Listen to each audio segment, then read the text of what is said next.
In 2018, there were over 200 reported hate crimes against LGBT people in Nigeria.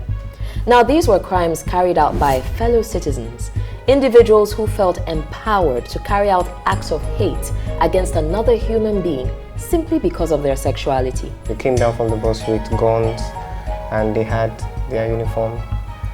So they asked me to bring out my ID card, which I did. And one of them said I was looking like a lady in my ID card. I didn't remember to be scared.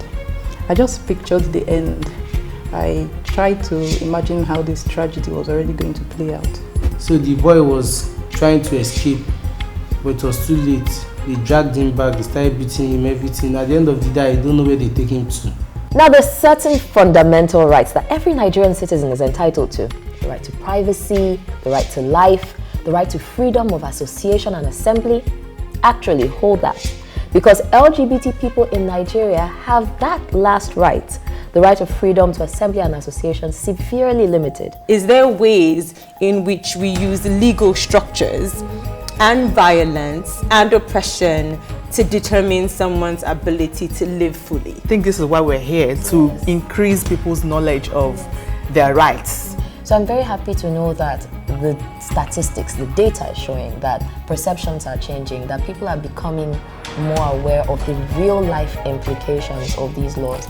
Because I think when people don't understand that these laws affect people on a day-to-day basis, then they're less likely to care. So I'm really happy. Change is coming. It's slow. It's taking a while, but it will surely come. None of us is free until all of us are free. This is how we can have a more inclusive and a more diverse society. My name is Aritoko. Thank you for watching.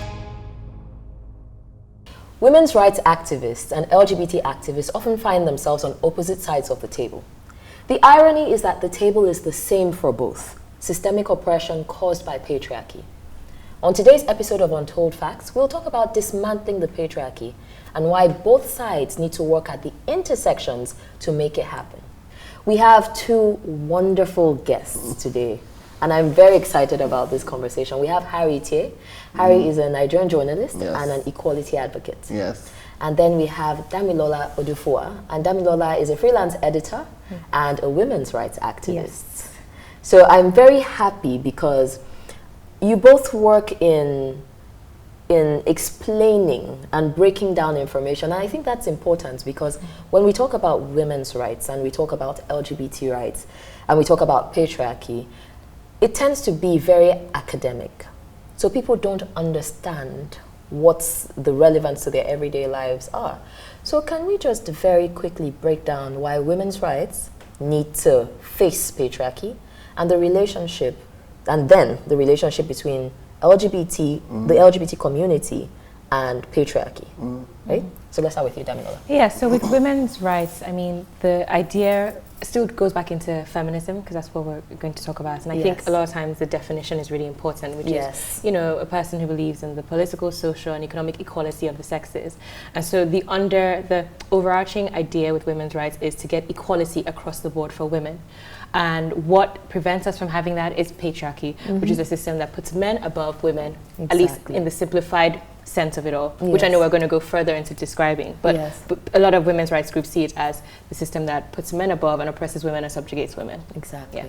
All right. And Harry? And I think in the LGBT space, as regards patriarchy has an idea of what a man should be and how the relationship between man and woman should be. So the patriarchy says a man has power over the woman is going to submit to the man and everything. Being a gay person is dismantling that in itself. You're saying that those power dynamics don't work anymore. You know, the man has chosen to be with another man instead, you know, and one has to, you know, be less than for the other. Like, you know, there's just a lot that's going on in the minds of people who uphold the systems of patriarchy. So with the LGBT conversation, patriarchy it's very intertwined in it, because even for women, you know, they're beginning to see as, so for women who are lesbian now, it's not a situation of where the men are seeing them as sexual for sexual gratification. So you see two lesbian women who are femme, and then all of a sudden, you know, you want to see them, you want to let me join in and everything. So patriarchy is in the LGBT conversation, it's such a serious issue. It has eaten deep into the fabric of the LGBT existence, and it seems like there's no way to break away from it. Because at the core of it, this is about power. Yes. And I know that one of the things that continues to play out in many different ways, especially, for instance, in the LGBT community, is how then gay people try to replicate those systems of power, where the more powerful person then is aligned with the systemic, power structures in the heterosexual world, which is where the man is above and the woman below, and so whoever is the woman is automatically subjugated. So how would you then say that women's rights plays a part in addressing the ways that patriarchy is perpetuated in the LGBT community? I feel like the women's right does a fantastic job in trying to expose the dangers of patriarchy, because for years women have been at the forefront of the fight for equality. There was a time when now men can say, oh, I'm a feminist or I'm an ally. When the struggle started, it was just women at the front lines trying to fight for equality and trying to point out ways through which that the system had failed them, in ways that their voice had been silenced for years and years, and for decades, from time of our parents and even their own time also. And so for people in the LGBT community, it's a way to looking at that experience and how the women have, and we must admit here that a lot of lesbians were also at the forefront of those fights, at the time. So looking at that and trying to see that, okay, this is what we're fighting. This is the enemy right here, and this is how it's affecting us. So the women's rights movement holds a mirror to us, and we begin to examine the choices that we make, and and people in the community start to see how they are imbibing some of the ills that the patriarchy has fed them. So I think that is why it is beautiful to see the amount of progress that has been made with the women's rights movement and how they help in the conversation as regards dismantling the patriarchy. Yeah. Dami, it sounds to me then like we should all hold hands and be one family. big happy family. Yeah. But we see repeatedly how women's rights organizations either say, LGBT organizations need to hold on while we agitate for women's rights first, or simply, we will not dilute our struggle. Why? Why do you think this happens? I think it's a lack of understanding of the LGBT community, what it means to be LGBTQ plus on all the other terms, and also a lack of understanding of intersectionality. And I think what a lot of more modern women's rights groups want to do is say that in terms of women's rights, we have to look at it from an intersectional feminist point of view, which is saying that beyond just gender, there are other facets of oppression. Exactly. Your race, your class, your sexuality, your ability, and so many other factors. And so I think that a lot of times that is left out. I think with women, we also forget that even in our community, there are queer women. Exactly. There are trans women. And I'm always finding myself having to educate people about how trans women of color, for example, are the most abused. Like they go through it the worst, and they are part of our community. And so we have to make that something that we look at and make sure that we include them in. I think it's just a lack of understanding of intersectionality. And I think the more we push that, the better we can become closer as allies against the one big enemy. And it's funny you mentioned trans women who are and I feel like it's a function of patriarchy. Yes. It's the reason why they seem to suffer a lot, because you see the man thinking, you have so much power. Why are you giving up this power that you have to be a woman? I'm just seeing it in the eyes of the patriarchy. So it's like, oh, you're deciding that you want to be a woman. How dare you decide to leave, this form that you have been given, this gift of manhood in quotes that you've been given, and try to be a woman. So they are the ones that now feel the blow. And now, GLAAD was reporting that the murder of trans women is at the all-time high in 2019, and it's because of the patriarchy. And I also think it goes back into this idea of patriarchy. What people see being masculine as. So you finding yourself attracted to a trans woman, what does that mean for me? What does that mean? Exactly. What are you now telling me that I am? Am I no longer a man in the sense of what the patriarchy has told me that I am? And even then, I'm realizing, and that you can correct me on this, but even in the LGBT community, how trans women and men are treated, because again, the confusion of it all.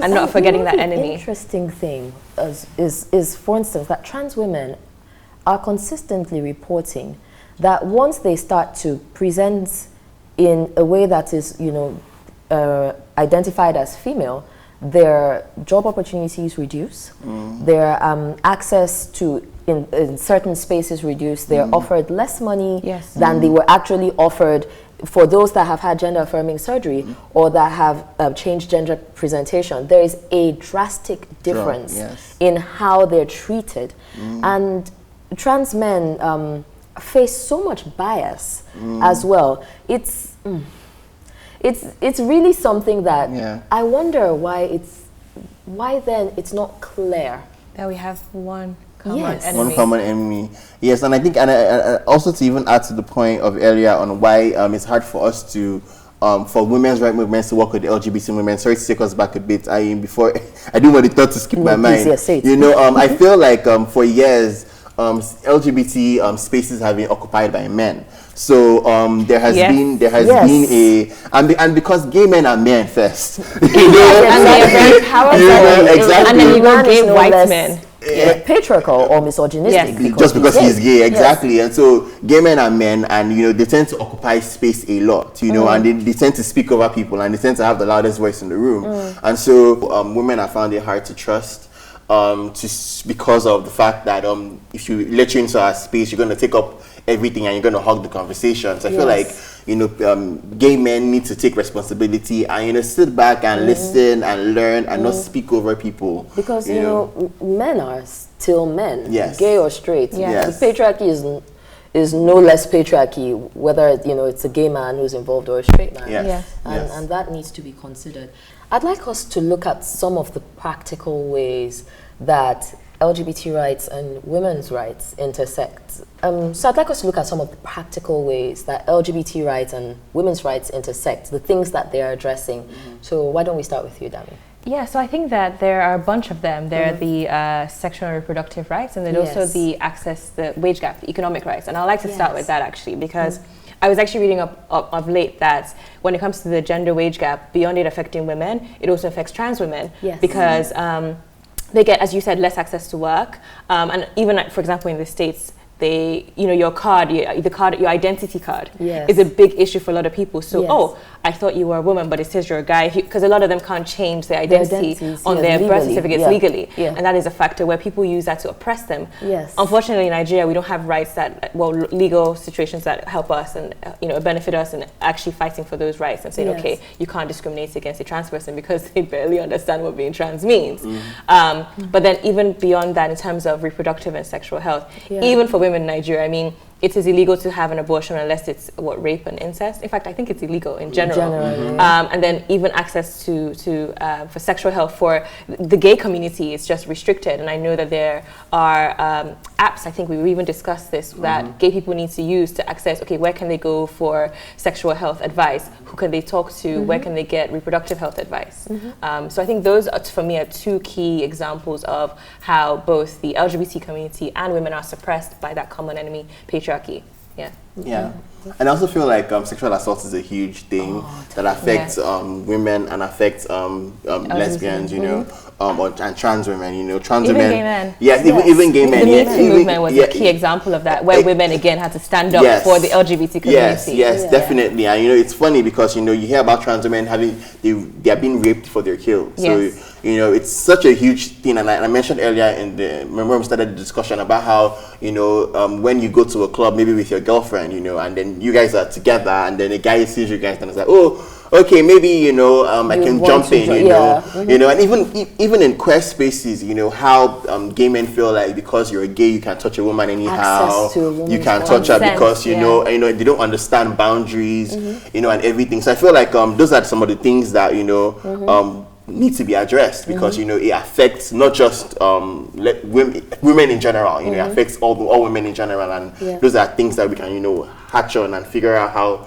we can find ways to dismantle the patriarchy. Like I'm really happy you actually touched on sexual assault, because I can't believe I forgot that. But especially for the gay community and being having people believe you when you talk about sexual assault, that is something that women are constantly fighting for. Constantly fighting victim blaming, because a lot of like you said, trans women, the reason, part of why they are killed and raped is that, again, men seeing them as, whoa, I thought you were whatever, or I'm attracted to you, so I find it sickening for myself, so therefore I want to take that power from you and hurt you. Yes. Those are spaces that both, the LGBT community and women's rights, yes. I know that something that brought it home to me in a very unwelcome fashion is that for the longest time, people had been talking about how people who looked gay were being picked up by the police, were being arrested, were being extorted.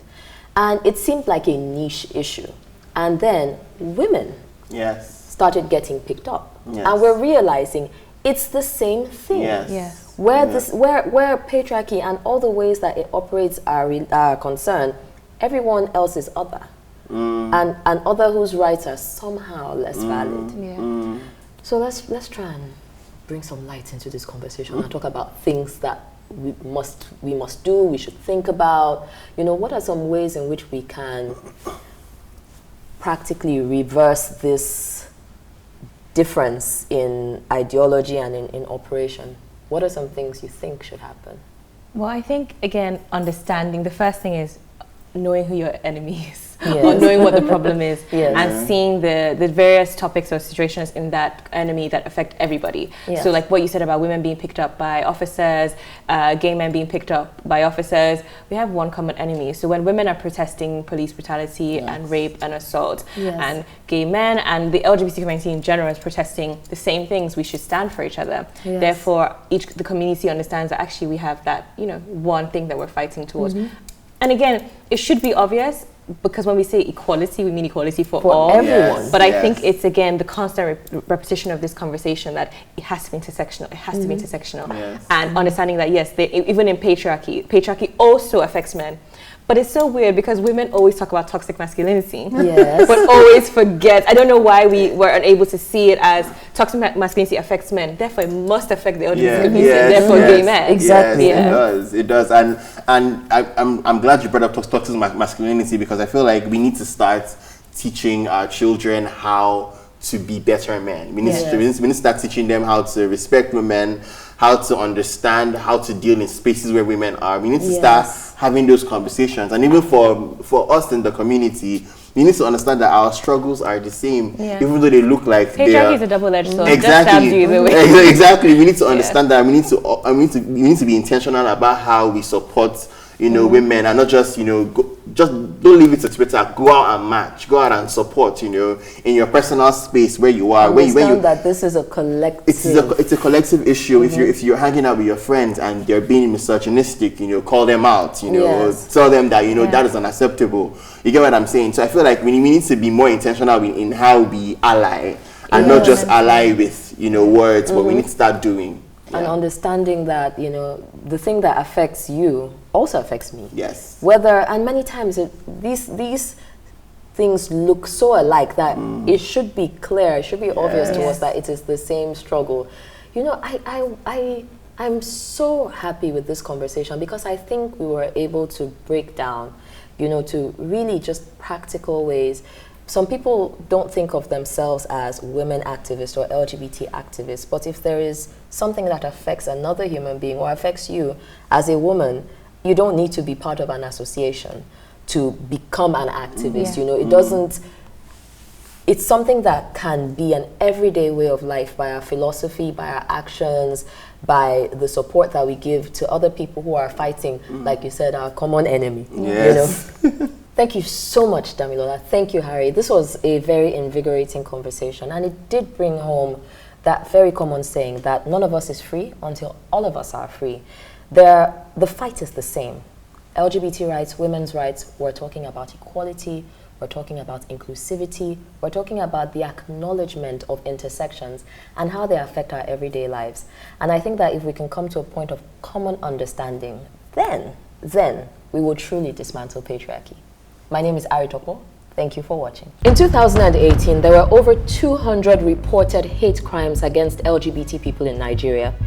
Now, these were crimes carried out by fellow citizens, individuals who felt empowered to carry out acts of hate against another human being simply because of their sexuality. They came down from the bus with guns and they had their uniform. So they asked me to bring out my ID card, which I did. And one of them said I was looking like a lady in my ID card. I didn't remember to be scared. I just pictured the end. I tried to imagine how this tragedy was already going to play out. So the boy was trying to escape, but it was too late. They dragged him back, they started beating him, everything. At the end of the day, I don't know where they take him to. Now, there's certain fundamental rights that every Nigerian citizen is entitled to. The right to privacy, the right to life, the right to freedom of association and assembly. Actually, hold that.